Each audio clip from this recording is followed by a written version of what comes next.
இந்த நாளிலும் நாம் ஒரு புதிய செய்தியாக இன்று நாங்கள் பார்க்க போகிறோம்.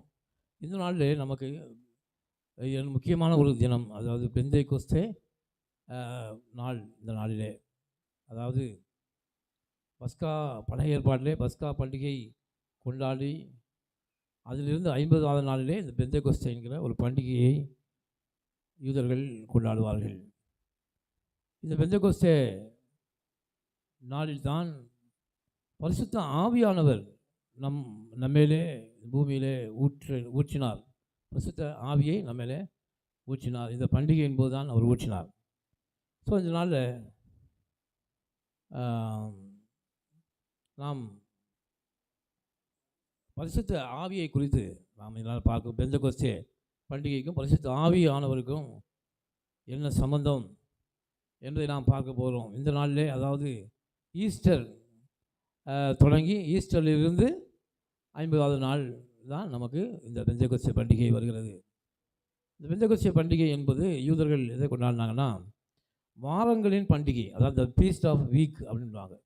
அதாவது வாரங்களின் பண்டிகை, அதாவது இந்த 7 வாரங்களும் யூதர்களுக்கு மிகச்சிறந்த வாரமாக இருக்கும். அதாவது பஸ்கா கொண்டாடின அந்த நாளிலிருந்து இந்த பெந்தெகோஸ்தே பண்டிகை வரைக்கும் ஒரே திருவிழா மையமாக தான் அவர்கள் கொண்டாடுவார்கள். இந்த 7 வாரங்களும் ஒவ்வொரு வாரமும் ஒவ்வொரு நிகழ்ச்சிகளை கொண்டாடுவார்கள். இந்த பெந்தெகோஸ்தே அப்படின்னா ஒரு கிரேக்க வார்த்தை. அது இந்த கிரேக்க வார்த்தையிலிருந்து வந்தது. இந்த அடுத்து இது என்னவா கொண்டாடுறாங்க, இந்த ஃபீஸ்ட் ஆஃப் ஹார்வெஸ்ட், அதாவது அறுப்பின் பண்டிகை. அறுப்பின் பண்டிகை அதாவது அறுவடை செய்கிற பண்டிகை. அறுவடை செய்த கோதுமை நெல்லைலாம் தேவனுக்கு படைக்கிற நாளாகவும் இந்த நாளை கொண்டாடினார்கள். அல்லேலூயா. அதனால் இதுக்கு பேர் ஹார்வெஸ்ட் பண்டிகை என்பதும் சொல்லுவாங்க, இந்த பெந்தெகோஸ்தே பண்டிகை. அதை விட மூன்றாவதாக கொண்டு இருக்கிறது இந்த ஃபீஸ்ட், இந்த டே ஆஃப் ஃபஸ்ட்டு ஃப்ரூட், அதாவது முதல் பலன்களை சேர்க்கிற காலம். முதல் பலன்களை, அதாவது இந்த நாளில் தான் இந்த விளைகிற மரங்களிலே விளைகிற பயிர் தானியங்கள் இவற்றின் முதல் பலனை எடுத்து தேவனுக்கு படைக்கிற நாளாகவும் இருக்கிறது. இந்த முதற் பலன் என்பால் என்ன? ஒரு மரம் இருக்குதுன்னா முதலிலே இந்த பருவத்திலே முதலிலே பழுக்கிற பழத்தை எடுத்து அதை தேவனுக்கு என்று பரிசுத்தப்படுத்தி வைப்பார்கள். அல்லேலூயா. அதாவது பிசைந்த மாவானது பரிசுத்தமாக இருந்தால் அந்த மாவு முழுவதும் என்னவாக இருக்கும்? பரிசுத்தமாக இருக்கும். அதே போல் இந்த கனியானது பரிசுத்தமாக, முதல் கனி பரிசுத்தமாக இருந்துச்சுன்னா அந்த மரத்தில் மற்ற வளர்கிற எல்லா கனிகளும் என்னவாக இருக்கும்? பரிசுத்தமாக இருக்கும், நன்றாக இருக்கும். அதனால தான் ஆண்டவர் என்ன செய்வார்? ஆண்டவருக்கு இந்த முதல் பலனை எடுத்து என்ன செய்வோம்? தேவனுக்கு படைக்கிறாங்க எல்லாரும், அவங்க யூதர்கள். இந்த முதல் பலனை எடுத்து ஆண்டவருக்கு படைக்கும்போது கர்த்தர் என்ன செய்கிறாராம்? மற்ற வருகிற அந்த மரத்தில் வருகிற மற்ற பழங்களை எல்லாம் என்ன செய்கிறாங்க? ஆண்டவர் ஆசீர்வதித்து ஏராளமாக விளைய பண்ணுகிறார். அல்லேலூயா. ஏராளமாக விளைய பண்ணுகிறார். இது நாம் இப்பொழுது கொடுக்குற தசம பாகத்திற்கு ஒப்பாக இருக்கிறது. தசம பாகத்திற்கு ஒப்பாக காரணம் என்னென்னா, நாம் தேவன் அது என்னை கனமனுவர்களை நான் என்ன செய்வேன்? கனம் பண்ணுவேன். அப்போ ஆண்டவருக்கு முதல் கணத்தை நாம் உள்ளத்தில் வைத்து கொடுக்கணும்னா, அந்த முதல் கணத்தை இது எதன் மூலமாக தெரியப்படுத்தணும்னா, நமக்கு விளைகிற அந்த முதல் பலனை எடுத்து ஆண்டவருக்கு படைக்கும்போது ஆண்டவர் என்ன செய்கிறார்னா அதை அங்கீகரிக்கிறார். அல்லேலூயா. இவன் என்னுடைய மகன், என்னை கனம் பண்ணுகிறான், என்னை என்ன செய்கிறான்? கனம் பண்ணுகிறான். அதற்காக இந்த பழத்தை எடுத்து முதல்ல எனக்கு கொடுக்குறான். ஆண்டு வேதம் சொல்லுது, முதலாவது தேவனுடைய ராஜ்யத்தையும் அவருடைய நீதியையும் தேடுங்கள், அப்பொழுது எல்லாம் உங்களுக்கு கூட என்ன செய்யப்படும்? கொடுக்கப்படும். அப்போ தேவனுடைய ராஜ்யமும் அவருடைய நீதியையும் என்றைக்கு நாம் தேடுகிறோமோ அப்பொழுது கர்த்தர் நம்முடைய வாழ்க்கையில் ஏராளமான ஆசீர்வாதங்களை கொடுக்க வல்லமையுள்ளவராக இருக்கிறார். அல்லேலூயா. அப்போ எதற்குமே முதலாவது தேவனுடைய ராஜ்யம், கர்த்தருக்கு என்று முதலிடம். பாருங்கள், ஆண்டவர் சொல்றாரு, உன்னுடைய பிள்ளைகளை காட்டிலும் முதல்ல எனக்கு என்ன செய்? இடத்தை கொடு. உன் பிள்ளைகளை நீ நேசிப்பதை காட்டிலும் முதல்ல என்னை நேசி. நாம் உலகத்தில் ஏதாவது அதிகமான அன்பு நாம் யார் மீதாக வைத்திருந்தால் அதை விட தேவன் மேலே நாம் அன்பு வைக்க வேண்டும். அல்லேலூயா. ஆண்டவர் சொல்றார், அதை விட தேவன் மேலே நாம் அன்பு வைக்க வேண்டும். ஏனென்றால் ஆண்டவர் மேலே நாம் வைக்கிற அன்பு அது மாறாதது, அது ஆசீர்வாதத்துக்கு உரியது. ஆமென். அல்லேலூயா.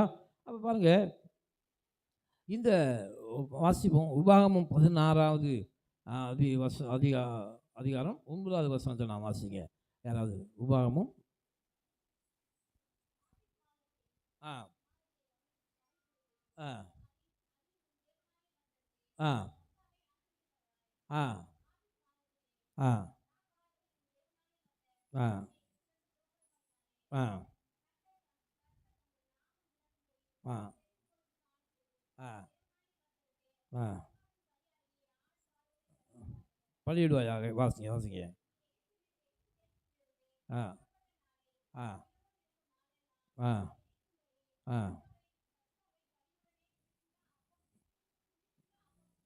ஆ ஆ ம் புளிப்புள்ள அப்பங்கள் 7 நாள் வரைக்கும் புசிக்க கடவாய். அப்போ இது வந்து பஸ்கா பண்டிகை குறித்து ஆண்டவர் இங்கே சொல்றாரு. இது பஸ்கா பண்டிகையின் இந்த தொடக்க நாள்ல இருந்து 50 நாட்கள் வரைக்கும் யூதர்கள் என்ன செஞ்சாங்க? பண்டிகைகளை ஆசரித்தார்கள். கடைசி பண்டிகையாக இந்த அ பெந்தெகோஸ்தே பண்டிகை கொண்டாடப்பட்டது. சரி, இந்த பெந்தெகோஸ்தே பண்டிகையில என்ன காரியங்கள் நடக்குது நாம் பார்க்குறோம். அ அறுப்பின் பண்டிகை. அல்லேலூயா! அறுப்பின் பண்டிகை. அதாவது அறுப்பின் பண்டிகை என்பது புதிய ஏற்பாட்டோடு நாம் எப்படி தொடர்புபடுத்தலாம்னா, இந்த நாளில் தான் நாம் கர்த்தருக்கென்று ஜனங்களை என்ன செய்கிறோம்? சேர்க்கிற நாளாக இது கருதப்படுகிறது. கர்த்தருக்கென்று தேவனை ஜனங்களை சேர்க்கிற நாளாக இந்த நாள். பாருங்க, ஆண்டவர் இந்த பூமியில அவர் பிறந்தது எவ்வளவு கரெக்ட்டா, அக்யூரேட்டா இருக்கு பாருங்க. ஆண்டவர் பாருங்க, பஸ்காவிலே அழிக்கப்பட்டார். அ அதேபோல அதே நாளில் தான் இயேசு கிறிஸ்துவும் அழிக்கப்பட்டார். பஸ்காவில அதே நாள்ல. பாருங்க, அ அவர் உயிர்த்தெழுந்தார். அவர் உயிர்த்தெழுந்து 50வது நாளிலே பரிசுத்த ஆவியானவர் நமக்கு கொடுக்கப்பட்டார். பரிசுத்த ஆவியானவர் நமக்கு கொடுக்கப்பட்டார். இப்ப அப்போஸ்தலர் 2ஆம் அதிகாரத்த 1லேருந்து 7வது வாசிங்க பார்ப்போம்.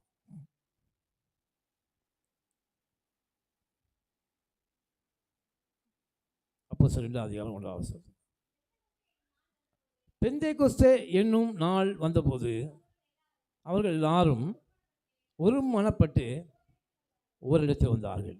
எப்படின்னா, பெந்தேகொஸ்தே நாள் வந்தபோது, பெந்தேகொஸ்தேனா இப்போ நான் சொல்லிட்டேன் உங்களுக்கு, அறுப்பின் யூதர்கள் கொண்டாடுகிற அறுப்பின் பண்டிகை, ஃபர்ஸ்ட் ஃப்ரூட் பண்டிகை. இந்த நாளிலே என்ன செஞ்சாங்கன்னா, அந்த அப்போஸ்தலர் 2ஆம் அதிகாரம் 1ல வந்து போடுங்க. அப்போஸ்தலர் 2. இப்போ என்ன செஞ்சாங்கன்னா, இயேசு அழிக்கப்பட்டு அவர் பரலோகத்தில் எடுத்துக்கொள்ளப்பட்டார். அப்போ என்ன செஞ்சாங்கன்னா, சீசர்கள் எல்லாம் ஒரு இடத்துல கூடி வந்தார்கள். சீசர்கள்லாம் ஒரு இடத்துல அவர்கள் கூடி வந்து ஆண்டவரை துதித்துக் கொண்டிருந்தார்கள். ஆண்டவர் என்ன செஞ்சாங்க? துதித்துக் கொண்டிருந்தார்கள். ஆண்டவரை கர்த்தரை குறித்து எல்லாம் ஒருமனப்பட்டு என்ன செஞ்சாங்க? தேவனை ஆராதித்துக் கொண்டிருந்தார்கள். அவரை துதித்துக் கொண்டிருந்தார்கள். அவரை பாடிக் கொண்டிருந்தார்கள். அப்ப அவர்கள் ஒருமனப்பட்டதினாலே அங்கே என்ன நடந்துச்சுன்னா, தேவ வல்லமை வெளிப்பட்டது. அல்லேலூயா! தேவ வல்லமை. பாருங்க, நம்முடைய ஜெபம் எல்லாம் ஒரு மன ஆவி இருக்கணும். அல்லேலூயா! அப்பதான் நம்முடைய ஜெபத்தில் என்ன உண்டு? வல்லமை உண்டு. ஒரு மன ஆவி இருக்கும்போது தான் நமக்கு என்ன இருக்கு? நம்ம குடும்பத்தில் ஜெபம் பண்ணுறோம்னா, கணவன் மனைவிக்குள்ளே என்ன இருக்கணும்? ஒரு மனம் இருக்கணும். நாம் ஆண்டவர் சொல்றார், எங்கே 2 அல்லது 3 பேர் கூடி என் நாமத்தின் நிமித்தம் நீங்கள் ஜெபிக்கிறீர்களோ உங்கள் மத்தியில் நான் 2 பேரும் 3 பேரும் ஒருமனப்பட்டு நீங்கள் எங்கே தரித்திருக்கிறீர்களோ அங்கே நான் வருவேன். அப்போ ஒரு மனம் என்பது நம்முடைய ஜெபத்தில் ரொம்ப முக்கியம். அதேபோல் சபைக்கும் ஒரு மனம் வேண்டும். ஒரு காரியத்தை குறித்து நாம் சபையில் நாம் பேசும்போது ஒரு மனதோடு அதை ஏற்றுக்கொள்ள வேண்டும். ஒரு மனதோடு அதற்காக ஜெபிக்க வேண்டும். ஒரு மனதோடு நாம் என்ன செய்ய வேண்டும்? துதிக்க வேண்டும். அப்பொழுது அங்கே நடக்கும். இப்போ இங்கே என்ன நடந்துச்சு பார்த்தீங்க? இதே பெந்தேகொஸ்தே பண்டிகை நாள் என்று என்ன நடந்துச்சு? ஒருமனப்பட்டு தரித்திருந்தார்கள். அதில் இயேசுவின் தாயாகிய மரியாளும் அதில் இருந்தார். வாசிங்க, அடுத்த வசனத்தை வாசிங்க. அப்பொழுது பலத்த காற்று அடித்தது. வானத்திலிருந்து சலுதியாய் ஒரு முழக்கம் உண்டாகி அவர்கள் உட்கார்ந்திருந்த வீடு முழுவதையும் நிரப்பிற்று. இப்போ பாருங்க, பரிசுத்த ஆவிக்கு ஒரு அடையாளம் இருக்கு. என்னன்னா, முதலாவது காற்று. முதலாவது இந்த காற்றுக்கு என்ன அர்த்தம் சொல்றாங்கன்னா, அது ஜீவன். அது என்னது? ஜீவன். இப்போ பரிசுத்த ஆவி என்ன வருதுன்னா, கர்த்தருடைய வார்த்தை என்பது என்ன சொல்லப்பட்டிருக்கு? கர்த்தருடைய வார்த்தை ஆவியாயும் ஜீவனுமாக இருக்கிறது. பாருங்க, பலத்த காற்று அடிக்குது. அவங்க கூடிய இந்த இடத்துல என்ன இருக்குது? பலத்த காற்று. முதலிலே ஆண்டவர் சொன்ன வாக்குத்தத்தம் என்ன தெரியுமா உங்களுக்கு? எல்லாரும் சீசர்லாம் கேட்குறாங்க, ஐயா நீங்கள் எங்களை விட்டு போயிட்டீங்கன்னா நான் என்ன நாங்கள் என்ன பண்ணுவோம்? நீங்கள் இருக்கும்போது நாங்கள் நல்லா சந்தோஷமாக இருந்தோம், நல்லா சாப்பிட்டோம், நல்லா திருப்தியாக இருந்தோம், ஏதாவது நோய் வந்துச்சுன்னா எங்களை குணமாக்குனீங்க, எல்லாம் சந்தோஷமாக இருந்தோம். இப்போ நீங்கள் எங்களை விட்டு நீங்கள் போகிறேன்னு சொல்கிறீங்க, நாங்கள் என்ன பண்ணுவோம் அப்படின்னு சொல்லும்போது தான் ஆண்டவர் என்ன சொல்கிறாரு? ஒரு வாக்குத்தத்தம் கொடுக்குறாரு சீசர்களுக்கு. நான் போவது உங்களுக்கு நலமாக இருக்கும். நான் போய் உங்களுக்கு ஒரு தேற்றவாளனை நான் அனுப்புவேன். நான் போய் என்ன செய்வேன்? ஒரு தேற்றவாளனை நான் அனுப்புவேன். அந்த தேற்றவாளன் உங்களை சகல சத்தியத்திற்குள் நடத்துவார். அவர்தான் வல்லமையின் ஆவி, அவர்தான் இந்த பரிசுத்த ஆவி. இப்போ பாருங்கள், ஆண்டவர் இயேசு கிறிஸ்துவுக்கு அப்புறம் நாம் யார் மூலமாக நடத்தப்படுகிறோம்னா பரிசுத்த ஆவி. பிதாவின் காலம், குமாரனின் காலம், பரிசுத்த ஆவியானவருடைய காலம். நாம் இப்போ எந்த காலத்தில் இருக்கோம்? பரிசுத்த ஆவியானவருடைய காலத்தில் நாம் இருக்கோம். அப்போ ஆண்டவர் சொல்கிறாரு, என்னுடைய வேலை முடிஞ்சிருச்சு, நான் போயிட்டேன், பிதாவாகிய தேவன் இருக்கேன். இப்போ அடுத்து என்ன வருது? பரிசுத்த ஆவியானவருடைய காலம் வருது. அவர் உங்களை சகல சத்தியத்திற்குள்ளும் நடத்துவார். ஹல்லேலூயா. அவர் உங்களை, இப்போ நமக்குள்ளே என்ன இருக்குது? பரிசுத்த ஆவி நமக்குள்ளே இருக்கா இல்லையா? பரிசுத்த ஆவி நமக்குள்ளே இருப்பதற்கு ஒரு வசனம் இருக்குது. ஆண்டவர் இயேசு கிறிஸ்துவை தேவனாக தன் உள்ளத்திலே எவன் ஏற்றுக்கொள்கிறானோ அவன் பரிசுத்த ஆவியை உடையவனாக இருக்கிறான். ஹல்லேலூயா. பரிசுத்த ஆவி இல்லாமல் ஒருவனும் இயேசுவை தேவன் என்று ஏற்றுக்கொள்ள முடியாது. நமக்குள்ள ஆதி காலத்தில் உலகத்தோட்டத்துக்கு முன்னாகவே நான் பிறக்கும் போதே நமக்குள்ளே ஆவியானவர் ஊற்றப்பட்டதுனால தான் நான் பிறந்ததுக்கப்புறம் இயேசு கிறிஸ்துவை என்ன சொல்கிறோம்?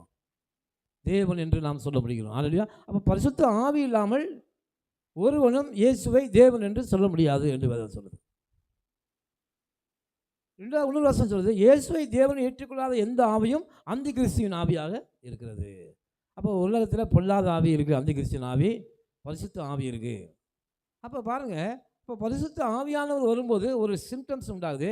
காற்று அடிக்கிறது. என்ன அடிக்குது? காற்று. அப்பொழுது பலத்த காற்று அடிக்கிற முழக்கம் போல வானத்திலிருந்து காற்று அடிக்கலை, பலத்த காற்று அடித்தா. இப்போ நீங்கள் வேகமாக சூறாவளி காற்று அடிக்கும்போது ஒரு சவுண்டு கேட்கும் பார்த்தீங்களா? ஒரு சவுண்டு, வீணு ஒரு சவுண்டு கேட்கும். அந்த சவுண்டு போல முழக்க வானத்திலிருந்து சலுதியாய் ஒரு முழக்கம் உண்டாகி அவர்கள் உட்கார்ந்திருந்த வீடு முழுவதையும் நிரப்பிற்று. ஹல்லேலூயா. அவர் உட்கார்ந்திருந்த வீடு முழுவதும் என்ன செய்யுதா? ஃபுல் பண்ணிடுச்சு. பார்த்துங்க. ஏன் அதை சொன்னேன்? அப்போ நாம் எப்பொழுது ஜெபிக்கிறோமோ அப்பொழுது தான் பரிசுத்த ஆவியானவர் நமத்தில் என்ன செய்கிறாரு? அப்பொழுது நமக்குள்ளே தான் இருக்காரு. ஆனால் அவர் நிரப்புகிறார். என்ன செய்கிறாரா? நிரப்புகிறார். அடுத்த வருஷத்தை வாசிங்க, 3வது வருஷத்தை. அல்லாமலும் அக்கினிமயமான நாவுகள் போல பிரிந்திருக்கும் நாவுகள் அவர்களுக்கு காணப்பட்டு அவர்கள் ஒவ்வொருவர் மேலும் வந்து அமர்ந்தது. ஹல்லேலூயா. அப்போ 2வது சென்டென்ஸ் என்னன்னா, அக்கினிமயமான நாவுகள். பாருங்க, அப்போஸ்தலனாகிய பவுல் சவுலாக இருந்தபோது, பவுல் என்ன இருந்தான்? சவுல் என்ற பெயரோடு கூட இருந்தான். அவன் இந்த பழைய ஏற்பாட்டு காரியங்களில் பக்தி வைராக்கியம் உள்ளவனாக இருந்தான். அப்போ கிறிஸ்துவின் சபையெல்லாம் என்ன செய்யணும்? வெறுத்தான். அப்போ கிறிஸ்துவின் சபையை துன்பப்படுத்தி அவங்களாம் ஒழிக்கணும், கிறிஸ்தவர்களை எல்லாம் ஒழிக்கணும்னு அவன் அரசாங்கத்தில் ஒரு கட்டளை பெற்று சபையை துன்பப்படுத்தினவன். அப்படி அவன் துன்பப்படுத்தி கொண்டிருக்கும்போது ஒரு தமஸ்கு என்ற ஊருக்கு அவன் போவதற்காக அவன் போனபோது ஆண்டவர் அங்கே சந்தித்தார். அப்பொழுது எனக்கு காணப்பட்டதான் அக்னிமயமான நாவுகள் காணப்பட்டு பயங்கர வெளிச்சம் அவனுக்கு உண்டாயிற்று. அந்த வெளிச்சத்திலே அவனுடைய கண்கள் என்ன வந்துச்சான்? கண்களே என்ன செய்யுது? குருடாகி போயிட்டு. அப்போ 2வது சென்டென்ஸ்னா அக்னிமயமான நாவுகள். அப்போ காற்று அக்னி. அப்போ காற்று எதுக்கு? ஜீவனுக்கு அடையாளமாக இருக்குது. அக்னி என்பது தேவனுடைய வார்த்தைக்கு அடையாளமாக இருக்கிறது. ஹல்லேலூயா. அக்னி என்பது தேவனுடைய வார்த்தைக்கு அடையாளமாக இருக்கிறது. பாருங்க, அல்லாமலும் அக்னிமயமான நாவுகள். இப்போ நாம் உட்காந்து வீட்டில் ஜெபம் பண்ணும்போது இப்படி நடந்திருக்கா? அன்னைக்காவது நமக்கு நடந்திருக்கா? நீங்கள் ஒருமனப்பட்டு நிச்சயமாகவே நீங்கள் ஜெபம் பண்ணிங்கன்னா பரிசுத்த ஆவியானவர் அந்த இடத்துல கடந்து வந்து ஒரு சேக்கன் பண்ணுவார். ஹல்லேலூயா. ஒரு சேக் உண்டாகும். இப்போலாம் அந்த அனுபவம் யாருக்கும் அவ்வளோவா இல்லை. நாங்கள் ரட்சிக்கப்பட்ட காலத்தில் நான் ஒரு சபைக்கு போவேன். அப்போ அந்த சபையில் ஆரம்பத்தில் பாட்டு பாடி ஆராதிச்சா பாய் தான் விரிச்சிருப்போம். என்னது? பாய் விரிச்சிருப்பாங்க அப்போல்லாம். அப்போ பாயில் விரித்தவங்க அதில் பாட்டு பாடி ஆரம்பித்தோடனே என்ன உண்டாகும்னா, எந்திரிச்சு முழங்கால் போட்டு ப்ரேயர் பண்ண ஆரம்பிச்சோம். அந்நிய பாஷையில் பேசி ப்ரேயர் பண்ண ஆரம்பித்தாங்கன்னா, இந்த மூலையில் இருக்கிறவர் இந்த மூலையில் நிற்பார், அந்த மூலையில் இருக்கிற அந்த மூலைக்கு நிற்பார். இது அடையாளம். இதெல்லாம் ஆண்டவருடைய அடையாளம். எங்கே யார் நிற்பாங்கன்னே தெரிய முடியாது. எல்லாருமே அபிஷேகத்தில் நிறைந்து அவங்க இருக்கிற இடமே தெரியாது. ஒருத்தரெல்லாம் முன்னாடி நின்று இருப்பார், அப்படியே அவர் பின்னாடி வந்துடுவார், பின்னாடி உட்காந்து நின்று இருப்பார். நான் தான் கண்கூட பார்த்தேன். நாங்கள் அந்த நாட்கள் எப்படிலாம் நடக்கும். பரிசுத்த ஆவியானவருடைய அபிஷேகம் ஊற்றப்பட்ட போது பின்னாடி இருந்தவங்க முன்னாடி போயிடுவாங்க. இப்படி அந்த பாட்டு பாடும்போதே அபிஷேகத்தில் நிறைந்திருப்பார்கள். ஹல்லேலூயா. அந்த அபிஷேகம் அவர்கள் என்ன செய்யும்? ஷேக் பண்ணும், ஆடுவாங்க. ஆனால் வெளியிலேருந்து இதை பார்த்தா யாராவது பார்த்தாங்க என்ன நினைப்பாங்க? என்னடா அது இப்படி பேய் பிடிச்சி ஆடுறாங்களே. அந்நிய பாஷை பேசும்போது அவங்களுக்கு ஆச்சரியமாக இருக்கும். என்னடா இப்படி கத்துறாங்க அப்படின்னு நினைக்க தோணும். ஆனால் ஆவியானவர்கள் நிரப்பும்போது என்னவா இருக்கும்? பவர்ஃபுல்லாக இருக்கும். ஹல்லேலூயா. அதே போல் நீங்களும் ஆவியானவரை நீங்கள் முதலாவது ஜெபம் பண்ண உட்காரும்போது ஆவியானவரே என்னை நிரப்புங்க. ஏன் ஆவியானவர் நம்ம நிரப்பணும் அப்படின்னா, நம் சரீரத்தில் இருக்கிற பிசாசினுடைய கட்டுகள், அந்தகார வல்லமைகள், இந்த உலகத்தில் உண்டான சேக்கிங்ஸ் எல்லாமே எங்கே போகணும்? நம்ம விட்டு போகணும்னா முதலாவது அபிஷேகம் நமக்குள்ளே ஊற்றப்பட வேண்டும். அந்த அபிஷேகம் ஊற்றப்படும் போது நம்முடைய கட்டுகள் நுகங்கள் எல்லாம் முறிந்து ஓடிடும். அதுக்கப்புறம் பரிசுத்த ஆவியானவர் வேலை செய்வார். பரிசுத்த ஆவியானவர் வேலை செய்யும்போது நாம் அநேக சமயங்களில் நானாக அந்த மாதிரி ஜெபம் பண்ணியிருக்கேன். தரையில் உட்கார்ந்துருக்கிறது மாதிரியே இருக்காது, வானத்தில் பறக்கிறது போல் இருக்கும். வானத்தில் பறக்கிறது போல் இருக்கும். ஏன்னா பரிசுத்த ஆவியானவர் ஆண்டவர் சொல்றாரு, பரிசுத்த ஆவி உங்களிடத்தில் வரும்போது நீங்கள் பலனடைந்து கடுகுகளை போல சட்டைகளை அடித்து உயர எழும்புவீர்கள். ஹல்லேலூயா. இப்போ இந்த பரிசுத்த ஆவி தான் புதிய ஏற்பாட்டில் புது சிருஷ்டிக்கு அடையாளமாக இருக்கிறது. புது சிருஷ்டிக்கு அடையாளம் என்னன்னா, பரிசுத்த ஆவி நம்மை நிரப்பி. ஏன் பரிசுத்த ஆவி நம்மளை நிரப்பணும் அப்படின்னா, பரிசுத்த ஆவியானவர் நம்மை நிரப்பும்போது நாம் புதிய சிருஷ்டியாக மாறி விடுகிறோம். ஆவியானவர் நிரப்பும்போது நம்முடைய கெட்ட பழக்க வழக்கங்கள், அதனால தான் பரிசுத்த ஆவியின் அபிஷேகத்தை பெற்றுக்கொள்ளணும் உங்களை சொல்கிறது. நமக்குள்ளே இருக்கிற தீய பழக்க வழக்கங்கள், தீய எண்ணங்கள், இவை எல்லாம் என்ன செய்யும்? இந்த ஆவியானவர் அக்கினியை ஆவியானவர் சுட்டு எரித்து விடுவார். ஹல்லேலூயா. எரிச்சுட்டு நாம் புதிய பரிசுத்த மனிதனாய் நாம் காணப்படுவோம். அப்போ நமக்கு பரிசுத்த ஆவி நம்மை நிரப்பணும். ஹல்லேலூயா. பாருங்கள், அவர்கள் அல்லாமலும் அக்கினிமயமான நாவுகளோடு பிரிந்திருக்கும் நாவுகள் அங்கே அவர்களுக்கு காணப்பட்டது. இதை அப்போஸ்தலர்கள் கண்கூடாய் பார்த்தார்கள். கண்கூடாய் என்ன செஞ்சாங்க? பார்த்தாங்க.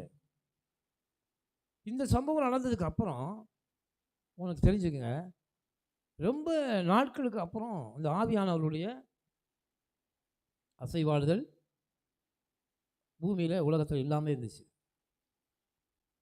ஆவியானவருடைய அசைவாடு இல்லாமல் இருந்துச்சு. அதுக்கப்புறம் இந்த அமெரிக்க தேசத்தில் லாஸ் ஏஞ்சல்ஸ் நகரில் கிட்டத்தட்ட ஒரு 200 வருடங்கள் இருக்கும். கடைசி அந்த முன்பாக இந்த அசம்பிளி ஆஃப் காட் என்ற ஒரு சபை ஆரம்பித்தார்கள். முதல்ல சர்ச் ஆஃப் காட் என்ற ஒரு சபை இருந்தது. உட்காரு யோசுவா.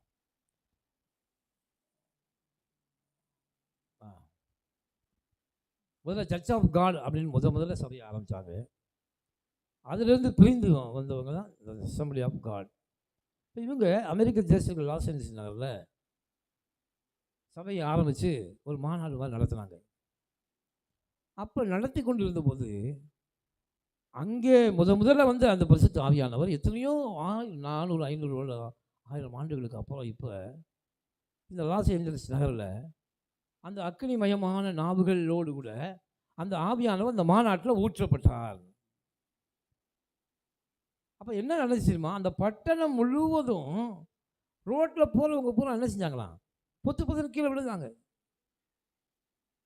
வாகனங்களில் போயிருக்கும் போது ஆவியானவர் அந்த பட்டணம் முழுவதும் என்ன செஞ்சாங்க? பொத்து பொத்து என்ன செஞ்சாங்க? கீழே விழுந்தாங்க. அதை விட மேலே என்னன்னா, ஃப்ளைட்டில் மேலே அந்த ஃப்ளைட்டில் போயிட்டு இருக்கவங்களும் அங்கேயும் ஆவியானவர் நிரப்பப்பட்டு அந்த ஃப்ளைட்லேயே மயங்கி கீழே விழுந்தாங்களாம். அது ஒரு எழுப்புதல், ரிவைவல் உண்டாச்சு. அப்போ அந்த நாளில் தான் அவங்க நல்லா புரிஞ்சுக்கிட்டாங்க, பரிசுத்த ஆவியானவருடைய காலம் இது.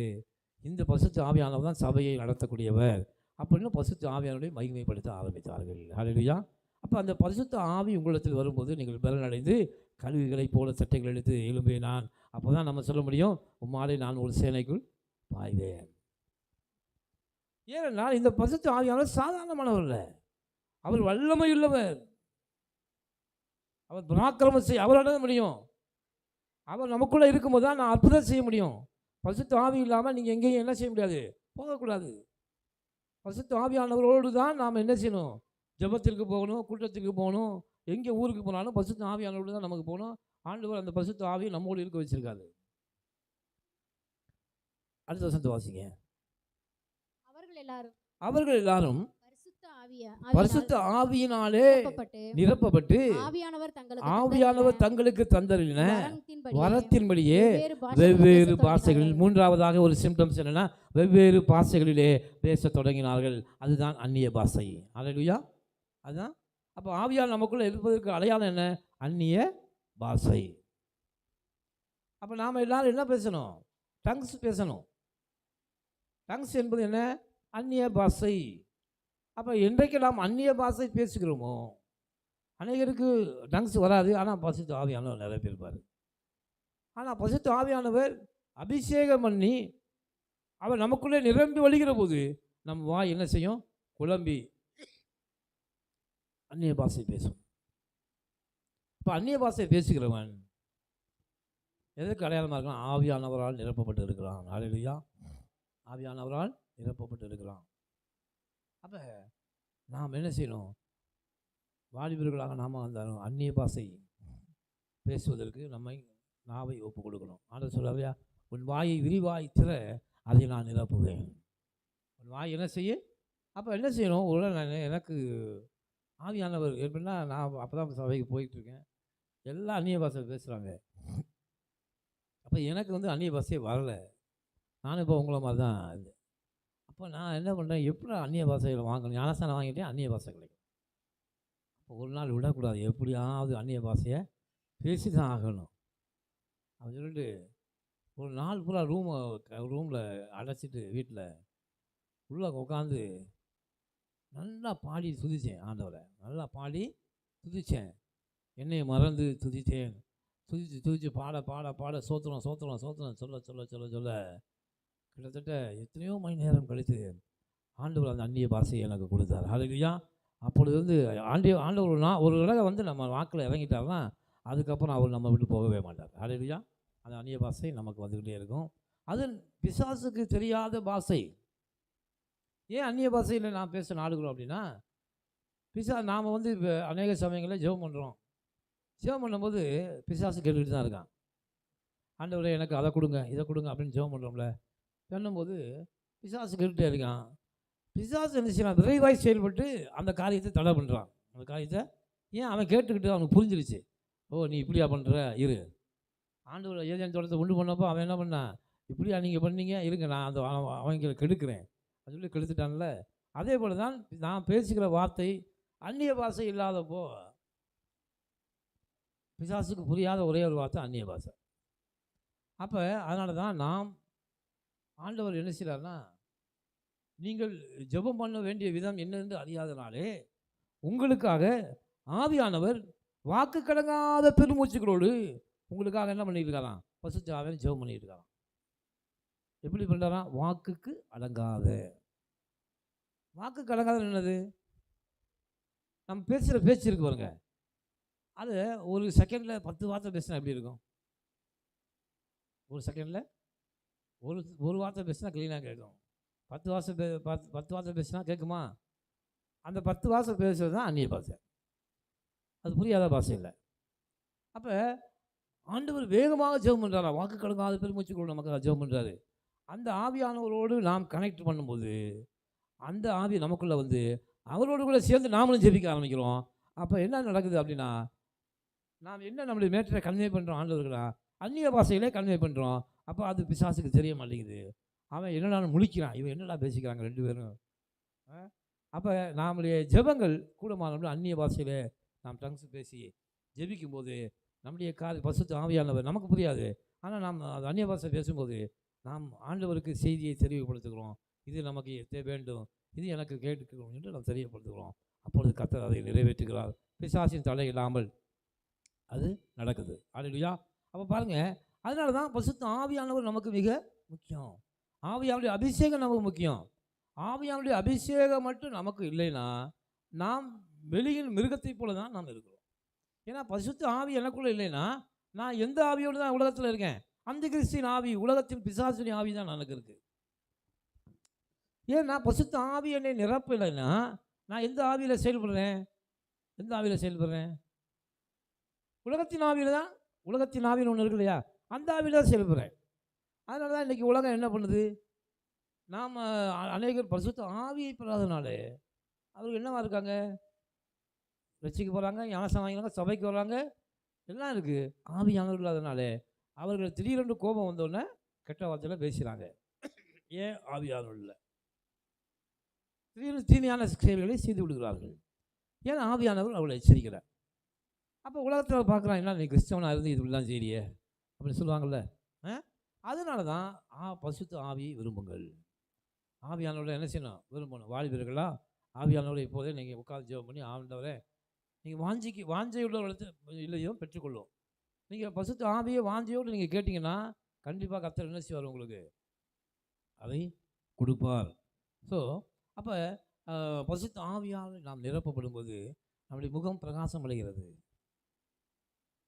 நமக்கு என்ன வருது? வல்லமை வருகிறது. நாம் எங்கே போனாலும் இந்த இயற்கை நமக்கு தலை வணங்கும். ஹல்லேலூயா. இந்த இயற்கை என்ன செய்யும்? ஏன்னா இந்த சிருஷ்டிப்பின் சகல சிருஷ்டிப்பும் தேவனுடைய ஜனம் வெளிப்படுவதற்கு அவனுடைய காத்திருக்கான். ஏன் தேவனுடைய ஜனம் வெளிப்படுவதற்கு அவனுடைய காத்திருக்கான் அப்படின்னா, இப்பொழுது இருக்கிற உலகத்தில் இருக்கிற மனிதர்கள்லாம் அபாயமானவர்கள். எப்போ அந்த மரத்தை விட்டோன்னு அவனுக்கு தெரியாது. அப்போ சிருஷ்டிகள் என்ன செய்யுது? பயப்படுது உலகத்தில். யாரை? பொல்லாதவர்களை கண்டு. எப்போ கல்லை விட்டு எறிவான்? இந்த பழத்தை பிடுங்கலாம்.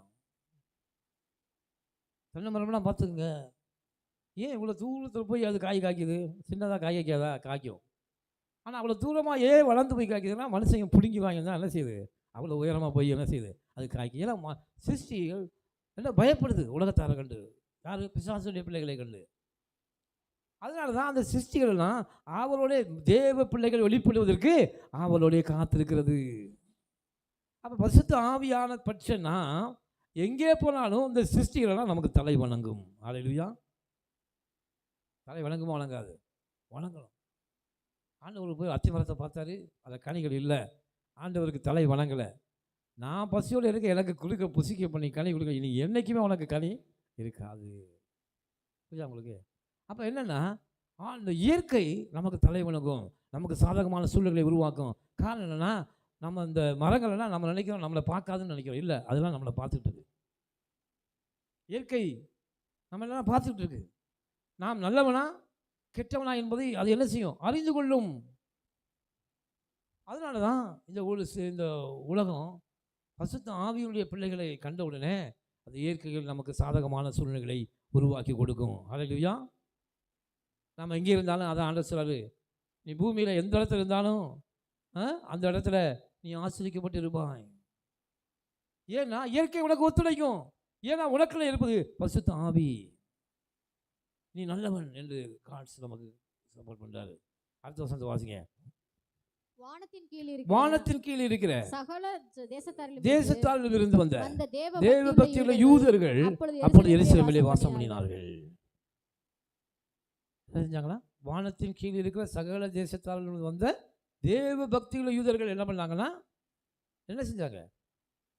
எருசலேமில் இருந்தாங்க. ஏன்னா எருசலேமில் தான் ஆண்டவர் கடைசி நாட்களில் வருவார். களஞ்சியத்தில் ஆல்பின் பண்டிகை அங்கே தான் நடக்கும். களஞ்சியத்தில் சேர்க்கப்படுவார் நல்ல விதைகளை. அப்போ எருசலேம் நடக்கணும் வாக்குத்தத்தம் இருக்குது. அதனால் என்ன செஞ்சாங்க? எப்பொழுதுமே இந்த தேவ பக்தியுள்ள யூதர்கள் வந்து என்ன செய்வாங்க, எருசலேமில் தான் வந்து இருப்பாங்க. ஏன்னா எருசலேம் தான் கடைசி காலத்தில் ஆண்டவர் என்ன செய்ய போகிறாரு, கீழே இறங்கி வரப்போகிறாரு. அதனால தான் இங்கே இருக்கிற நம்ம அநேக ஊழியர்கள் அங்கேயும் போய் எருசலேமில் போய் வாசம் பண்ணிக்கிட்டு இருக்காங்க. ஏன்னா எருசலேமில் ஒரு மலை இருக்குது, அந்த மலையில் தான் ஆண்டவர் இறங்குவார் என்று வேதம் சொல்கிறது. அப்போ தேவபக்தி யூதர்கள் எருசலேமில் வாசம் பண்ணினார்கள். அடுத்த வசனம் வாசிங்க. அந்த சத்தம் உண்டான போது திரளான ஜனங்கள் கூடி வந்து தங்கள் பாஷையிலே அவர்கள் பேசுகிறதை அவர்கள் கேட்டபடினாலே கலக்கமடைந்தார்கள். அல்லேலூயா. என்ன கலக்கமடைந்தாங்கன்னா, பேசுகிறவங்க யாருன்னா மீன் பிடிக்கிறவங்க. they are uneducated. அவங்களுக்கு மீன் பிடிக்க தவிர வேறு எந்த தொழில் தெரியாது, படிப்பறிவு இல்லாதவர்களாக இருந்தார்கள். ஆனால் ஒரு அம்மா இருக்குது, நான் இப்போ போன சபையில் வயசான அம்மா, ஒரு ஒரு சின்ன ஒரு ஏழ்மையான அம்மா, படிப்பே இல்லை, படிக்காது, வயசான அம்மா. அந்த அம்மாவுக்கு அந்நிய பாஷை வந்துச்சுன்னா இங்கிலீஷ் பேசும். என்ன பேசும்? அமெரிக்கா இங்கிலீஷுக்குள்ளே தோற்று போயிடுவோம். வெள்ளைக்காரங்களும் தோற்று போயிடுவாங்க. அடித்து பேசுனா இங்கிலீஷில். ஆனால் சுத்தமாக பள்ளிக்கூடத்து பக்கமே போனதில்லை. ஆனால் அந்நிய பாஷை அதுக்குள்ளே இறங்கும்போது ஃபுல்லாக இங்கிலீஷ் பேசுங்க. அடித்து டாட் போட்டு அடிக்க இங்கிலீஷில் பயங்கரமாக இருக்கும். அது எப்படி நடக்கும்? இப்போ பரிசுத்த ஆவியானவர் அந்த மகளை என்ன செய்றாரு, நிரப்பும்போது அந்த அந்நிய பாஷை கொடுக்குறாரு பாருங்க. இப்போ என்னென்னா, திரளான ஜனங்கள் வெவ்வேறு பாஷையுடையவர்களாக இருந்தாங்க. கிரேக்கர்கள் இருந்தார்கள், ரோமர்கள் இருந்தார்கள், பல பல பாஷை இருந்தாங்க. அவங்க பாஷையில் இந்த அப்போஸ்தலர்கள் பேசினார்கள். அல்லேலூயா. எனக்கு அந்த மொழியே தெரியாது. ஆனால் நான் அந்த மொழியை பேசினா அவங்களுக்கு எப்படி இருந்தாங்கன்னா கலக்கம் அடைந்தார்களாம். என்னடா இருக்குங்க இந்த மொழியில், இவங்களே கற்றுக்கிறதுக்கு சான்ஸே இல்லை. ஆனால் எப்படி பேசுகிறாங்க பாருங்கள். பரிசுத்த ஆவியானவர் எப்படிப்பட்ட வல்லமையுடையவர். அநேகமாக பரிசுத்த ஆவியை நாம் விரும்ப வேண்டும். ஏன்னா அவருடைய துணை இருந்தால் தான் நாம் அதிசயங்களை செய்ய முடியும், நாம் அற்புதங்களை செய்ய முடியும். அதனால தான் ஆவியானவரை விரும்பணும். நிரப்புங்கப்பா அண்ணே. அப்போ அந்த பரிசுத்த ஆவியை நாம் நன்றாக புரிந்து கொள்ள வேண்டும். அல்லேலூயா. அதை பேசி அவர் கேட்டு கலக்கம் அடைந்தார்கள். அடுத்த வசனத்தை வாசிங்க. எல்லாரும் பிரமித்து ஆச்சரியப்பட்டு ஒருவரை ஒருவர் பார்த்து, இதோ பேசுகிறவர்கள் எல்லாரும் கலிலேயர் அல்லவா. கலிலேயர்னா என்ன அர்த்தம்? கலிலேயா என்பது ஒரு கடல் இருக்குது. அந்த கடலில் அநேக பேர் மீன் பிடிக்கிற வேலையை தான் பார்த்துக்கிட்டு இருந்தாங்க. அவங்க பள்ளிக்கூடத்துக்கே போக மாட்டாங்க. அப்போ இவங்க கலிலேயர் அல்லவா. இந்த கலிலேய மொழியை பேசாமல் நாம் பேசுகிற மொழியை இவங்க பேசுகிறாங்களே, எப்படி முடியும்? அடுத்த வாசிங்க. அப்படி இருக்க நம்மில் அவர்களுடைய ஜென்ம பாஷையில இவர்கள் எப்படி பேச கேட்கிறோமே, இது எப்படி ஆயிற்று நம்முடைய கண்களுக்கு ஆச்சரியமாக இருக்குது. இது கர்த்தரால் ஆயிற்று நம்முடைய கண்களுக்கு ஆச்சரியமாக இருக்கும். அல்லேலூயா. அதனால தான் நான் அடிக்கடி சொல்லிட்டு வரேன், தேவனாலே நான் பராக்கிரமம் செய்வேன். இவங்க எப்படி பராக்கிரமம் செஞ்சாங்க? ஜென்ம பாஷையில் பேசுகிறாங்க. இப்போ நான் ஒரு தமிழாக இருந்தேன்னா, அங்கே போய் இருந்தேன்னா என்னுடைய பாஷையில் அங்கே பேசியிருப்பாங்க கண்டிப்பாக. ஏன்னா எனக்கு அது புரியணும்ல. ஒருவேளை தமிழன் அங்கே இருந்ததுன்னா அங்கேயும் தமிழில் என்ன செஞ்சுருவாங்க, ஆவியானவர் பேசியிருப்பார். அப்போ அவர்களுடைய ஜென்ம பாஷையிலே அவங்க பேசும்போது அவங்க நன்றாக புரிந்தது. அல்லேலூயா. என்னடா அது, கலிலேயராகிய இவர்கள் எப்படி உலகத்தில் இருக்கிற இது அனைத்து மொழிகளையும் தெரிஞ்சு வச்சுருக்காங்க. இது யாரால முடியும்? இது கர்த்தரால் தான் முடியும். அல்லேலூயா.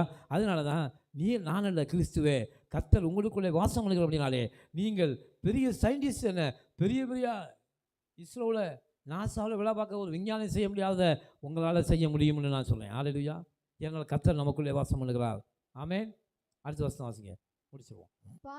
பார்த்தரும் மேதரும் ஏலாமிச்சரும் மெசொப்பொத்தாமியா யூதேயா கப்பதோக்கியா பொந்து ஆசியா பிரிக்கியா எத்தனை முடியும் பாருங்க, பம்பிலியா எகிப்து தேசத்தார்களும் சிரேனே பட்டணத்தாரை சுற்றி இருக்கிற லீபியாவின் திசைகளிலே இருக்கிறவர்களும் இங்கே சஞ்சரிக்கிற ரோமாபுரியரும் யூத மார்க்கத்தை அமைந்தவர்களும் கிரேக்கரும் அரபியரும் எத்தனை முடியும் பாருங்க, அரபியருமாகிய நாம் நம்முடைய பாஷையிலே இவர்கள் தேவனுடைய மகத்துவங்களை பேச கேட்கிறோமே. அல்லேலூயா. பரிசுத்த ஆவி உங்களிடத்தில் வரும்போது நீங்கள் எவ்வளவு பெரிய காரியம் பாருங்கள். வாலிபர்கள் நல்லா கவனிங்க. பரிசுத்த ஆவியை நீங்கள் பெற்றுக்கிட்டீங்கன்னா கர்த்தர் சொல்றாரு, உங்களுக்கு எல்லா கணக்குகளும் புரியும். அல்லேலூயா. எல்லா கணக்குகளும் புரியும். எல்லா மேற்றையும் ஆவியானவர் உங்களுக்கு வெளிப்படுத்துவார். அல்லேலூயா. ஆவியானவர் உங்களுக்கு என்ன செய்வார்? வெளிப்படுத்துவார். கர்த்தர் நமக்குள்ளே இருப்பதே நம்முடைய பலன்னா, கர்த்தருடைய ஆவியானவர் நமக்குள்ளே இருப்பது நமக்கு பலன். ஒவ்வொருத்தருக்குள்ளேயும் கர்த்தர் போய் இருக்க முடியாது. ஆனால் அவருடைய ஆவி நமக்குள்ளே வந்து தங்கும்போது கர்த்தருடைய வல்லமை நமக்குள்ளே இருந்து வெளிப்படுகிறது. ஹல்லேலூயா. மகத்துவங்கள், தேவனுடைய மகத்துவங்களை பேசுகிறாங்களே, இவங்கெல்லாம் எப்படிப்பட்டவங்கப்பா? இவங்க எருசலேமில் பிறக்கலை, யூதேயா தேசத்தில் இருக்கிற ஆளுகளும் கிடையாது, கலிலேயாவில் இருக்கிறவங்க. ஆனால் இவங்க எப்படி பேசுகிறாங்க? எல்லா மொழிகளையும் பேசுகிறாங்க. ஹல்லேலூயா. இது யாரால முடியும்? இது கர்த்தரால தான் முடியும். அடுத்த வசனத்தை வாசிங்க. எல்லாரும் பிரமித்து சந்தேகப்பட்டு இது என்னமாய் முடியுமோ என்று ஒருவர் பேசி எல்லாம் என்ன செஞ்சாங்களா? எல்லாம் அரண்டு போயிட்டாங்க. அப்படி நடக்குது, என்ன நடக்க போகுதுன்னு தெரியல. ஒருவர் என்ன செஞ்சாங்க? பேசிக்கிட்டாங்க. ஏதோ நடக்க போகுது, கர்த்தர் ஏதோ செய்ய போறார் இந்த பூமியில. பிரமித்தார்கள். ஆண்டவர் சொல்றார், உங்களை பார்த்தும் உங்களுக்குள்ளே பரிசுத்த ஆவியானவர் வந்தார், உங்களை பார்த்து அநேகர் பிரமிப்பார்கள். ஹல்லேலூயா. நீங்கள் செய்கிற எல்லா செயல்களையும் கண்டு என்ன செய்வாங்க? பிரமிப்பார்கள். உங்கள் ஆசீர்வாதத்தை கண்டு பிரமிப்பார்கள். கர்த்தர் உங்களை கண்டு பிரமிக்க பண்ணுவார். ஹல்லேலூயா. அவன் சொல்ல, நான் பிரமிக்கத்தக்க அதிசயமாய் நான் உண்டாக்கப்பட்டபடியான். கர்த்தர் என்னை எப்படி உண்டாக்கிறார்? பிரமிக்கத்தக்க அதிசயமாய் என்னை உண்டாக்கி இருக்கிறார். மற்றவர்களோ இவர்கள் மதுபானத்தினால் நிறைந்திருக்கிறார்கள் என்று பரியாசம். மற்றவங்க என்ன பண்ணாங்க? நல்ல தண்ணியை போட்டு பேசிக்கிட்டு இருக்காங்கடா அப்படின்னு. தண்ணியை போட்டு அந்த பாசம் பேச முடியுமா? எல்லா மொழிகளும் பேச முடியுமா? தண்ணியை போட்டு அவங்க பாஷையில் தான் பேச முடியும். ஆனால் இவங்க என்ன சிந்த பண்ணுறாங்க? 10 பேர் அவன் நல்ல தண்ணியில் போதையிலேருந்து பேசிட்டு இருக்காங்க. பரியாசம் பண்ணினார்கள். என்ன செஞ்சாங்க? கேலி பண்ணாங்க. நல்ல பரியாசம் பாருங்கள். அடுத்த வருஷம் வாசிங்க. அப்பொழுது பேதுரு 11 கூட எழுந்து அவரை நோக்கி உரத்த சத்தமாய், யூதர்களே, எருசலேமில் வாசம் பண்ணுகிற ஜனங்களே, நீங்கள் எல்லாரும் அறிந்து கொள்வீர்களாக, என் வார்த்தைக்கு செவி கொடுங்கள். அடுத்த வருஷம், நீங்கள் நினைக்கிறபடி இவர்கள் வெறி கொண்டவர்கள் அல்ல. பொழுது விடிந்து 3ஆம் மணி வேளையா இருக்கிறது. தீர்க்கதரிசியாகிய யோவேலினால் உரைக்கப்பட்டபடியே இது நடந்திருக்கிறது. தீர்க்கதரிசியாகிய யோவேல் என்ன சொல்லியிருக்கிறான்? கடைசி நாட்களே மாம்சமான யாவர் மேலும் என் ஆவியை ஊற்றுவேன். அல்லேலூயா. மாம்சமான யாவர் மேலும் என்ன செய்வேன்? என் ஆவியை ஊற்றுவேன். அடுத்த வருஷம் வாசிங்க. கடைசி நாட்களில் நான் மாம்சமான யாவர் மேலும் என் ஆவியை ஊற்றுவேன். அப்பொழுது உங்கள் குமாரரும் உங்கள் குமாரத்திகளும் தீர்க்க தரிசனம் சொல்லுவார்கள். அல்லேலூயா. நீங்க தான் தீர்க்க தரிசனம் சொல்லணும். சொல்லுவீங்களா? சொல்லணும். ஆண்டவர் சொல்றாரு, வாலிபர்கள் தீர்க்க தரிசனம் சொல்லணும். உங்கள் குமாரரும் உங்கள் குமாரத்திகளும் தீர்க்க தரிசனம் சொல்லுவார்கள். காரணம், அவர்களுக்குள்ளே பரிசுத்த ஆவியானவர். பரிசுத்த ஆவியானவர் இல்லாமல் ஒரு வார்த்தை சொன்னால் அது கள்ள தீர்க்க தரிசி. பரிசுத்த ஆவியானவரோடு சொன்னால் தீர்க்க தரிசனம். தேவன் சொன்னது, உங்கள் வாலிபர்கள் தரிசனங்களை அடைவார்கள். வாலிபர்கள் கவனிங்க. வாலிபர்கள் என்ன செய்யலாம்? தரிசனங்களை அடைவார்கள் அர்த்தம். உங்கள் வாழ்க்கையை கொடுத்த விஷனை பரிசுத்த ஆவியானவர் உங்களுக்கு தருவார். ஹல்லேலூயா. அதான் விஷன், தரிசனம். தரிசனம் என்பது என்னது? இனிமேல் நடக்க போகிற காரியங்களை கர்த்தர் உங்களுக்கு வெளிப்படுத்துவார். நீ என்னவா வரப்போகிற, நீ ஊழியக்காரனாக வரப்போகிற, நீ உரிய டாக்டராக வரப்போகிற, இன்ஜினியராக வரப்போகிற. பரிசுத்த ஆவியானவர் உங்களை நிரப்பிட்டார்னா நீ என்னவா ஆக போகிறங்கிறத கர்த்தர் உங்களுக்கு தெளிவாக உங்களுக்கு உணர்த்துவார். ஹல்லேலூயா. அதான் விஷன். அதுக்கு பேர் தான் தரிசனம். உங்கள் மூப்பர் சொப்பனங்களை காண்பார்கள். எத்தனை பேருக்கு சொப்பனம் வருதா உங்களுக்கு? அந்த சொப்பனங்கிறது ஆண்டவர் காட்ஸ் ரிலேட்டடாக இருக்கணும். அதாவது நம்ம அநேக சொப்பனங்கள் நமக்கு வருது, அந்த சொப்பனங்கள்லாம் நாம் வருது. ஆனால் கடவுள் நமக்கு சொப்பனம் கொடுக்கணும். அப்படி கொடுத்துருக்காரு உங்களுக்கு. Very good. அப்போ அந்த சொப்பனங்களை நீங்கள் கண்டிங்கன்னா அந்த சொப்பனத்தை ஆண்டவர்கிட்ட கேட்டு, எதற்காக இந்த சொப்பனம்? யோசேப்பு பார்வோன் சொப்பனம் கண்டான். அப்போ சில காரியங்களை சபைக்கு வெளிப்படுத்துவதற்கு தேவன் சொப்பனங்களை மூப்பர்களுக்கு கர்த்தர் கொடுக்குறார். மூப்பர்கள் என்ன வயதானவர்கள் அர்த்தம் இல்லை. சபையிலே நீண்ட நாட்கள் வந்து சபையின் காரியங்களை செய்கிறவர்களுக்கு கர்த்தர் இந்த சபையை குறித்தான சொப்பனங்களை கர்த்தர் கொடுப்பார். அல்லேலூயா. என்ன செய்யணும்? ஆலோசனைகளை கொடுக்கும்படி கர்த்தர் உங்களுக்கு மூப்பர்களுக்கு என்ன செய்யலாம்? சொப்பனத்தை கொடுப்பார்கள். அதை நீங்கள் சபையில் வந்து சொல்லி கர்த்தர் இப்படி சொல்லியிருக்காரு அப்படின்னு சொன்னால் அதன்படி நாம் நடந்து கர்த்தருடைய ராஜ்யத்தை சுதந்திரிக்கலாம். அடுத்த வருஷத்தை வாசிங்க. என்னுடைய ஊழியக்காரர் மேலும் என்னுடைய ஊழியக்காரர் மேலும் என்னுடைய ஊழியக்காரர்கள் மேலும் அந்நாட்களில் என் ஆவியை ஆவியை ஊற்றுவேன், அப்பொழுது அப்பொழுது அவர்கள் தீர்க்க தரிசனம் சொல்லுவார்கள். என்ன சொல்றாரு? என்னுடைய ஊழியக்காரர்கள் மேலும் என்னுடைய ஊழியக்காரர் மேலும் ஆவியை ஊற்றுவேன். ஹல்லேலூயா. அப்போ ஆவி என்பது எவ்வளோ முக்கியம்னு பார்த்துங்க. சும்மா மாம்சத்திலே நாம் என்ன செய்வோம்? செஞ்சிக்கக்கூடாது. ஆவியை பெற்றுக்கொள்ளணும், அந்நிய பாஷை வரத்தை பெற்றுக்கொள்ளணும். பசுத்த ஆவியானவர் இருந்தால் தான் நீங்கள் கர்த்தருக்குள்ளே நிலைத்திருக்க முடியும். அஸ்திவாரம் கண்மலையிலே கட்டப்பட்டிருந்தால் அந்த வீடு எப்படி இருக்கும்? நிலைத்திருக்கும். மணலில் கட்டப்பட்ட வீடு அழிந்து போகும். அதுபோல் பசுத்த ஆவியானவரால் நீங்கள் கட்டப்படவில்லை என்றால் ஒரு சின்ன புயல் வந்தால் கூட என்ன செய்வோம்? ஒரு சின்ன பிரச்சனை வந்தால் கூட நாம் என்ன செய்வோம்? புலம்புவோம். என்ன செய்வோம்? ஐயோ இப்படி நடந்துருச்சு, அப்படி நடந்துருச்சு.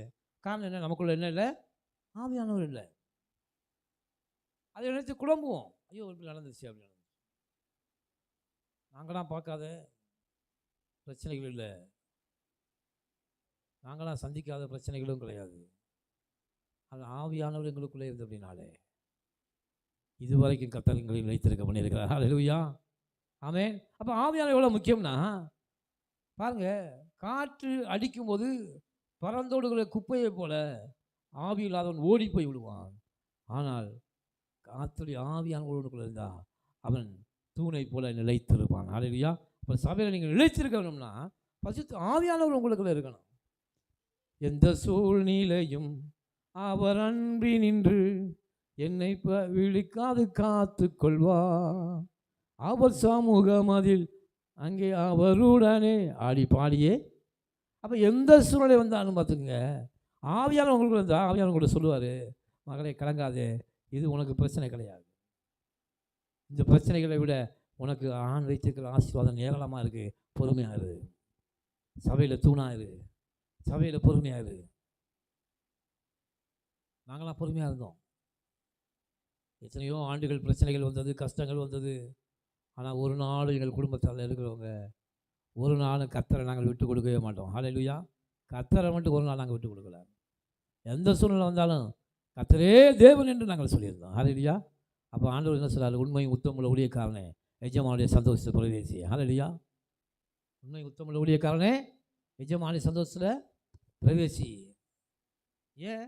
உண்மை உத்தவமாய் எந்த பிரச்சனை வந்தாலும் என் தேவன் எங்களுக்கு ரொம்ப முக்கியங்க. இந்த உலகத்தில் இருக்கிற பிரச்சனைகள் கஷ்டங்கள் ஒரு நாளில் முடிஞ்சு போயிடும். ஆனால் தேவனுடைய ஐஸ்வர்யங்களை நான் சுதந்திரிப்பது கர்த்தரை ஆயத்தப்படுத்தி இருக்கிறார். அதை நோக்கி அவருடைய கண்கள் இருக்கிறது. அவருடைய ஜீவக்கிழத்தையே நான் பார்த்துருக்கேன். கீழே பார்க்க மாட்டேன். கீழே பார்த்தா பிரச்சனை, வேதனை, குடும்பம் பிரச்சனை, பிள்ளை குட்டிங்க, உலகத்தில் இருக்கிற காரியங்கள் தான் என் கண்ணுக்கு தெரியும். ஆனால் அதான் என்ன சொன்னார்? உன் கண்கள் ஜீவக்கிழத்தையே பார்த்துருக்கணும். எய்ம் தரிசனம் அப்படின்னா ஒரு எய்ம் வச்சிட்டோம்னா அந்த எய்மில் தான் இருக்கணும். நாம் வலது பக்கம் இடது பக்கம் பார்க்கக்கூடாது. பந்தய சாலையில் ஓடுகிறவன் எப்படி ஓடணுமா? ட்ராக்கில் கரெக்டாக ஓடணும். அந்த பந்தய அந்த டேப்பை நோக்கி நீ ஓடணும். இங்கிட்டு திரும்பி பார்த்தாலும் பக்கத்தில் வரவன் ஐயோ எவ்வளோ தூரம் வந்துட்டான் அப்படின்னு அவனை திரும்பி பார்த்துட்டே இருக்கக்கூடாது. நீங்கள் பார்த்தீங்கன்னா கேம்ஸில், நீங்கள் ஒலிம்பிக் கேம்ஸில் பார்த்தீங்கன்னா ஒரு நாளும் ஐயோ இவன் முன்னாள் ஓடிட்டானா அப்படின்னு எவன் திரும்பி பார்க்கறதுக்குள்ள அவன் அடிச்சுட்டு போயிடுவான். அதனால தான் நீ ஓடிக்கிட்டே இரு. கர்த்தர் ஓட்டத்தை ஆசீர்வதிப்பார். ஹல்லேலூயா. அதனால் அவன் என்ன பெரிய ஆள் ஆகிட்டானா, இவன் பெரிய ஆள் ஆகிட்டானா, உன் வலது புறம் இடது புறம் சாயாத, உனக்கு முன்னே வைக்கப்பட்ட அந்த ஜீவகுலத்தை நோக்கி உன் ஓட்டம் இருக்கட்டும் கர்த்தர் சொல்கிறார். ஹல்லேலூயா. அதுவும் நோக்கி ஓடு, கர்த்தர் உனக்கு ஜெயத்தை கொடுப்பார். ஹல்லேலூயா. ஆமென். அதனால் டைம் ஆயிடுச்சு. தொடர்ந்து அடுத்த வாரம் பரிசுத்த ஆவியானவரை குறித்து நாம் பார்க்க போகிறோம். தொடர்ந்து இந்த பரிசுத்த ஆவியை விரும்புங்கள், பெற்றுக்கொள்ள நாடுங்கள். இந்த ஆவியானவர் தான் நம்மளை சகல சத்தியத்தை வளர்த்துவார். எந்த கவலைகள் வந்தாலும் எந்த பிரச்சனைகள் வந்தாலும் நம்ம தாங்கிறவர் யார்? அந்த தேற்றவாள். அவருக்கு பேர் என்னது? தேற்றவாளனாகிய பரிசுத்த ஆவியானவர் தேற்றுவாரா? நம்மளை தேற்றுவார். கவலைப்படாத மகளே, நான் இருக்கேன். என்னை மீறி உன்னை ஒருத்தர் என்ன செய்ய முடியாது. ஆற்றுவார், தேற்றுவார், தாங்குவார், தப்பு வைப்பார். அவர் தான் பரிசுத்த ஆவியானவர். ஹல்லேலூயா. பிதாவுடைய ஆவியும் கிறிஸ்துவினுடைய ஆவியும் இணைந்து தான் பரிசுத்த ஆவி.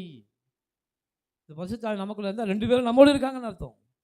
அதனால தான் பிதா குமாரன் பரிசுத்த ஆவி, ஹோலி ஸ்பிரிட். ஹோலி ஸ்பிரிட் நமக்குள்ள வந்துச்சுன்னா நாம் தேவனுடைய வார்த்தையை பெற்றவர்கள், தேவனுடைய என்னுடைய ஜனங்களாக இருக்கிறார்களே, தேவனுடைய வார்த்தையை பெற்றவர்கள் தேவனுடைய புத்திரர்களாக இருக்கிறார்களே. அதனால் இந்த பரிசுத்த ஆவியை பெற்றுக்கொள்ள நாடுங்கள். கர்த்தர் உங்களை ஆசீர்வதிப்பார். தொடர்ந்து கண்களை மூடி நாம் ஜெபிக்க போகிறோம்.